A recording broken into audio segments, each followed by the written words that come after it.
জুম্মা সপ্তাহের শ্রেষ্ঠ দিন, যেদিন আসমানের দরজাগুলো খুলে দেওয়া হয় আর রাহমত বয়ে আসে এক নতুন আশার আলো নিয়ে। আজকের এই বিশেষ দিনে আমাদের হৃদয়কে পরিশুদ্ধ করার এক অনন্য সুযোগ দিয়েছে আল্লাহ তাআলা। এই দিনটি শুধু ইবাদত করার নয়, বরং নিজের আত্মার সঙ্গে কথা বলার, তাওবা সেতু করার আর করুণাময় প্রভুর কাছে ফিরে যাওয়ার দিন।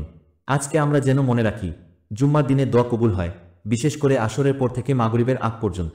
রাসূল সাল্লাল্লাহু আলাইহি ওয়াসাল্লাম বলেছেন, যে ব্যক্তি এই দিনে গোসল করে, সুন্দর পোশাক পরে মসজিদে গিয়ে মনোযোগ সহকারে খুতবা শোনে, তার এক জুম্মা থেকে আরেক জুম্মা পর্যন্ত পাপ মাফ করে দেওয়া হয়। এই দিনে সূরা কাহাফ পাঠের ফজিলত আছে, যা পরবর্তী জুম্মা পর্যন্ত নূর বা আলো ছড়ায়।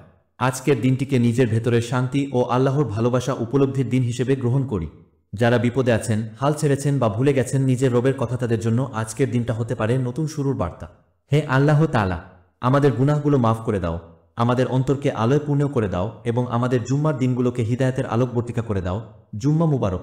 প্রিয় ভাই ও বোনেরা, তোমাদের দিনটি হোক শান্তিময়, হৃদয় জুড়ানো এবং ইবাদতপূর্ণ।